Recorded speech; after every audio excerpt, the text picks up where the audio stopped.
வணக்கம். உங்களை இந்த ஆழமான அலசலுக்கு வரவேற்கிறேன். ஆமா. இன்னைக்கு நாம பேச போற டாபிக் ரொம்பவே சீரியஸான ஒண்ணு. கரெக்ட். அதாவது நீங்க எல்லாருமே செயற்கை நுண்ணறிவு, சுருக்கமா ஏஐ அப்படின்னு சொல்றத பத்தி நிறைய கேள்விப்பட்டிருப்பீங்க. ஆனா அந்த ஏஐ எப்படி ஒரு புதிய காலனித்துவ உலக ஒழுங்க மறுபடியும் உருவாக்குது அப்படிங்கறத பத்தி தான் இன்னைக்கு நாம டீப்பா பார்க்க போறோம். கண்டிப்பா. இது ஏதோ சும்மா டெக்னாலஜி பத்தின விஷயம் மட்டும் கிடையாது. எக்ஸாக்ட்லி. இந்த விவாதத்துக்காக நாம எடுத்துக்கிட்ட மூல ஆதாரம் கவுண்டர் கரண்ட்ஸ் தளத்துல வெளியாகி செந்தளம் இணையதளத்துல தமிழாக்கம் செய்யப்பட்ட ஒரு மிக விரிவான கட்டுரை. அந்த கட்டுரையில நிறைய முக்கியமான ஆனா கொஞ்சம் அதிர்ச்சியான தகவல்கள் இருக்கு. ஆமா. ஆனா அதையெல்லாம் பேசத் தொடங்குறதுக்கு முன்னாடி ஒரு விஷயத்த உங்களுக்கு நான் மிக தெளிவா சொல்லிட விரும்புறேன். இந்த கட்டுரை ஏகாதிபத்தியம், நவீன காலனித்துவம், சுரண்டல் அப்படின்னு ரொம்பவே வலுவான அரசியல் நிலைப்பாடுகளோட எழுதப்பட்டிருக்கு. ஸ்ட்ராங்கான அரசியல் கோணம் இருக்கு. ஆனா நாங்க எந்த பக்கமும் சாரல, எந்த கருத்தையும் ஆதரிக்கவோ எதிர்க்கவோ நாங்க முற்படல. கட்டுரையில என்ன சொல்லிருக்காங்க, அதோட கோணம் என்ன அப்படிங்கறத மட்டும் எந்தவித சார்பும் இல்லாம நடுநிலையா உங்களுக்கு எடுத்துரைக்க போறோம். சரியா சொன்னீங்க. சரி, இப்போ நாம விவாதத்துக்குள்ள போலாம். பொதுவா ஏஐ அப்படின்னாலே அது அமெரிக்காவுக்கும் சீனாவுக்கும் இடையில நடக்கிற ஒரு டெக்னாலஜி போருன்னு தான் நம்ம நினைக்கிறோம். ஆமா, யார் நிறைய சிப் தயாரிக்கிறாங்க, யார் பெரிய மாடல் உருவாக்குறாங்கன்னு தானே நியூஸ்ல எல்லாம் வருது.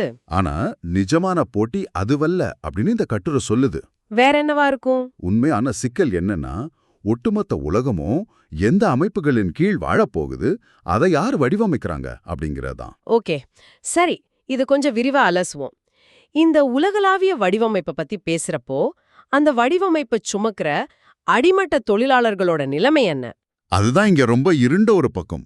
சிலிகான் வேலி, ஐரோப்பா, சீனா இதெல்லாம் தான் ஏஐ கண்டுபிடிப்புகளோட மையங்களா இருக்குன்னு நமக்கு தெரியும். ஆமா. ஆனா ஆப்பிரிக்கா, ஆசியா மாதிரியான குளோபல் சவுத் நாடுகள் இருக்கு இல்லையா, அதுங்களை வெறும் மலிவான உழைப்புக்கான ஒரு சந்தையா மட்டும்தான் அவங்க மாத்தி வச்சிருக்காங்க. மலிவான உழைப்புனா எந்த அளவுக்கு மலிவான உழைப்பு? ஓபன் ஏஐ, சாம்சங் மாதிரியான பெருநிறுவனங்களுக்காக ஆப்பிரிக்காலையும் ஆசியாவிலையும் உள்ள லட்சக்கணக்கான தொழிலாளர்கள் டேட்டா லேபிளிங் அப்புறம் கண்டென்ட் மாடரேஷன் வேலைகளை செய்யறாங்க. ஓகே, அந்த வேலைக்கு உங்களுக்கு எவ்வளவு சம்பளம் தராங்க? ஒரு மணி நேரத்துக்கு வெறும் $2 ஊதியத்துல தான் அந்த வேலைகளை அவங்க செஞ்சுக்கிட்டு இருக்காங்க. என்னது, $2? ஆனா ஒரு நிமிஷம் இருங்க, இத கேக்குறதுக்கு அப்படியே 19ஆம் நூற்றாண்டுல நடந்த காலனித்துவ சுரங்க தொழில் மாதிரி இல்லையா? எக்ஸாக்ட்லி அதே மாதிரி தான் இருக்கு. அங்க நிலக்கரியும் தங்கமும் சுரண்டப்பட்டுச்சு. இங்க ரொம்ப குறைந்த கூலியில மனிதர்களோட மனநலத்தை பணயம் வச்சு தரவுகள், அதாவது டேட்டா வெட்டி எடுக்கப்படுது. நீங்க சொன்ன அந்த மனநலம் அப்படிங்கிற வார்த்தை தான் இங்க ரொம்ப முக்கியம். இதுக்கு ஒரு பெரிய உதாரணமே இருக்கு. என்ன உதாரணம்? கொஞ்சம் சொல்லுங்களேன். கென்யாவுல மெட்டா நிறுவனத்துக்கும் அவங்களுக்கு ஆட்களை வேலைக்கெடுக்கிற சமா அப்படிங்கிற துணை ஒப்பந்த நிறுவனத்துக்கும் எதிரா ஒரு வழக்கு தொடரப்பட்டிருக்கு. ஓ, வழக்கெல்லாம் போயிருக்கா? என்ன பிரச்சனைங்க? அது தொழிலாளர்களை வன்முறை, கொலை மாதிரியான மிக கொடூரமான காணொளிகளை தொடர்ந்து பார்க்க சொல்லி கட்டாயப்படுத்திருக்காங்க. Oh my God! ஏஐக்கு எது தப்புன்னு சொல்லி கொடுக்க மனிதர்கள் அத முதல்ல பார்க்கணும், கரெக்டா? ஆமா, இத தொடர்ந்து பார்த்ததுனால 140க்கும் மேற்பட்ட தொழிலாளர்கள் அதீத மன உளைச்சல் கோளாறு, அதாவது PTSD மற்றும் மனச்சோர்வால ரொம்பவே பாதிக்கப்பட்டிருக்காங்க. இது ரொம்பவே ஷாக்கிங்கா இருக்கு. ஒரு பக்கம் ஏஐ உலகத்தையே மாத்த போகுதுன்னு சிலிகான் வேலில கொண்டாடுறாங்க. ஆனா இன்னொரு பக்கம் அதோட குப்பைகளை சுமக்கும் பொறுப்பு இந்த வளரும் நாடுகள் மேல திணிக்கப்படுது. அதுதான் நவீன காலனித்துவ சுரண்டல்னு கட்டுரை ரொம்ப ஆழமா விமர்சிக்குது. சரி, இங்க எனக்கு ஒரு இயல்பான கேள்வி வருது. ஏன் இந்த ஆப்பிரிக்கா, ஆசிய நாடுகள் வெறும் உழைப்பாளிகளாகவே இருக்கணும்? அவங்களே சொந்தமா ஒரு ஏஐய உருவாக்க கூடாதா? அது அவ்வளோ சுலபம் கிடையாது. ஏன்னா அவங்க முன்னாடி மூலதனம் அப்படிங்கிற ஒரு பெரிய முட்டுக்கட்டை இருக்கு. மூலதனம்னா நீங்க விசி ஃபண்டிங், அதாவது வெஞ்சர் கேபிட்டல் பத்தி பேசுறீங்களா? ஆமா, உலக மக்கள் தொகையில 1/5 ஆப்பிரிக்கா வச்சிருக்கு. ஆனா உலகளாவிய வெஞ்சர் கேபிட்டல் நிதியில அவங்களுக்கு எவ்வளவு கிடைக்குதுன்னு தெரியுமா? ஒரு 10% கிடைக்குமா? இல்லவே இல்ல. 1%லிருந்து 2%க்கும் குறைவான நிதியத்தான் அவங்க பெறாங்க. அதுதான் பொதுவான ஒரு எண்ணம். ஆனா அது உண்மை கிடையாது. நீம் கேபிட்டல் நிறுவனத்தோட இணை நிறுவனர் மோ மரிகர் இத பத்தி ரொம்ப தெளிவா சொல்றாரு. அவர் என்ன சொல்றாரு? இந்த முதலீட்டு இடைவெளிக்கு காரணம் திறமையின்மை கிடையாது. மேற்கத்திய மையங்களுக்கு வெளியே உள்ள நிறுவனங்கள் தங்களோட திறமையை நிரூபிக்கிறத விட முதல்ல தங்களோட சட்டப்பூர்வ தன்மையை நிரூபிக்க வேண்டிய கட்டாயத்தில் இருக்காங்க.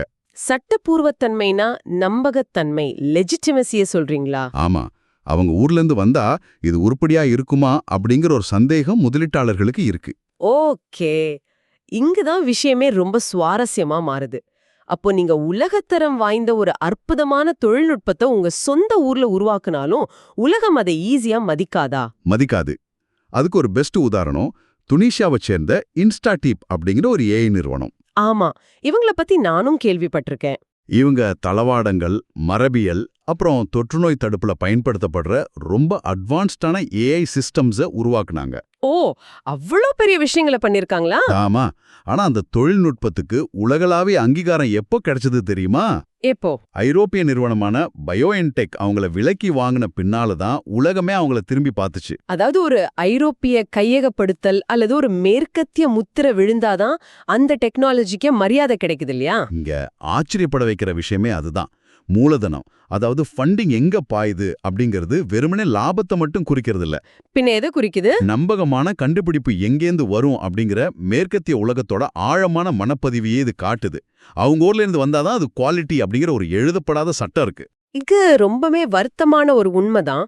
சரி, சொந்தமா நிறுவனங்களை வளர்க்க மூலதனம் கிடைக்காத நிலையில இந்த நாடுகள் டெக்னாலஜிக்கு யார சார்ந்திருக்காங்க? அங்கதான் உள்கட்டமைப்பு அடிமைத்தனம் உள்ள வருது. உள்ளூர் தொழில்நுட்ப வளர்ச்சி முடக்கப்படுறதுனால அரசுகள் வெளிநாட்டு உள்கட்டமைப்பை சார்ந்திருக்க வேண்டிய நிலைமைக்கு தள்ளப்படுறாங்க. வெளிநாட்டு உள்கட்டமைப்புன்னா சீனாவோட ரோல் இதுல பெரிய அளவுல இருக்கும்னு நினைக்கிறேன். கரெக்டா? கரெக்ட். ஆப்பிரிக்க அரசாங்கங்கள் $2 பில்லியன் மேல செலவு பண்ணி சீனாவோட ஏஐ கண்காணிப்பு அமைப்புகளை, அதாவது சர்வேலன்ஸ் சிஸ்டம்ஸை நிறுவியிருக்காங்க. $2 பில்லியன்? இது மிகப்பெரிய தொகையாச்சே. ஆமா, இன்னொரு பக்கம் பாத்தீங்கன்னா கிளவுட் பிளாட்ஃபார்ம்ஸ் அப்புறம் ஃபவுண்டேஷன் மாடல்ஸ் மூலமா அமெரிக்க நிறுவனங்கள் பெரிய அளவுல ஆதிக்கம் செலுத்துறாங்க. ஓகே, கூகுள், அமேசான், மைக்ரோசாஃப்ட் மாதிரியான கம்பெனிகளை சொல்றீங்க. இதனால உள்ளூர் பொருளாதாரத்துக்கு என்ன பாதிப்பு வரும்? திரும்ப உள்ளூர் மக்களுக்கே வித்து பணம் சம்பாதிக்கிறாங்க. என்னது? நம்ம டேட்டாவை எடுத்து நமக்கே விக்கிறாங்களா? ஆமா, உள்ளூர் பொருளாதாரம் தங்களுக்கு சொந்தம் இல்லாத வெளிநாட்டு உள்கட்டமைப்புகள்ல இயங்க வேண்டிய கட்டாயம் இருக்கு. இத ஒரு பரந்த கண்ணோட்டத்தோக இணைச்சு பார்த்தா இது சும்மா ஒரு சந்தை தானாகவே சரி செய்யக்கூடிய பிரச்சனை மாதிரி தெரியலையே. கண்டிப்பா கிடையாது. பொதுமக்களோட முடிவுகள் தணிக்கை செய்ய முடியாத வெளிநாட்டு ஏஐ அமைப்புகளை சார்ந்திருக்கிறது ஒரு தேசத்தோட இறையாண்மைக்கு விடப்படுற மறைமுக சவால்னு சொல்லலாம். உண்மைதான். இது பொருளாதாரத்தை மட்டும் பாதிக்கல, ஒட்டுமொத்த மனித சமூகத்தோட கலாச்சார விழுமியங்களையும் எப்படி ஒற்றைத்தன்மைக்கு மாத்துது அப்படிங்கிற இறுதி வாதத்துக்கு நாம இப்ப வரோம். ஆமா, நிறைய பேர் என்ன சொல்றாங்கன்னா ஏஐ வளர்ச்சிக்கு நிறைய கம்ப்யூட்டிங் பவரும் பல பில்லியன் முதலீடும் தேவை. அதனால அமெரிக்காவும் சீனாவும் ஆதிக்கம் செலுத்துறது வெறும் பொருளாதார இயல்பு தான் அப்படின்னு சொல்றாங்க. ஆனா கட்டுரை இதை ஏத்துக்கல, அப்படிதானே? கண்டிப்பா ஏத்துக்கல. இத பொருளாதார இயல்புன்னு சொல்லி அரசியல் ஆதிக்கத்தை மறைக்க கூடாதுன்னு கட்டுரை ரொம்ப ஸ்ட்ராங்கா சொல்லுது. அதாவது ஃபண்டிங் எங்க போகுது, யாருடைய கோரிக்கைகள் ஏற்கப்படுது அப்படிங்கிறது முதலீட்டாளர்களோட அரசியல் முடிவுன்னு சொல்றாங்க. கரெக்ட். குளோபல் சவுத் நாடுகளை வெறும் உழைப்பு சந்தையா பார்க்காம அவங்களையும் கண்டுபிடிப்புகளுக்கான இடமா அங்கீகரிக்கணும். அப்படி அங்கீகரிக்கலனா என்ன நடக்கும்? ஒரு சில பிராந்தியங்கள்ல இருக்கிறவங்களோட அனுமானங்களே உலகளாவிய இயல்பு நிலையா, அதாவது குளோபல் டிஃபால்ட்ஸா மாறிடும். குளோபல் டிஃபால்ட்ஸ்னா? அதாவது ஆபத்துன்னா என்ன, ஒரு மனிதனோட அடையாளம் என்ன, எந்த மொழி முக்கியம், எந்த மதிப்பு முக்கியம்னு எல்லாமே அந்த சில பேரோட பார்வையிலே முடிவாயிடும். எல்லாம் என்ன அர்த்தம்?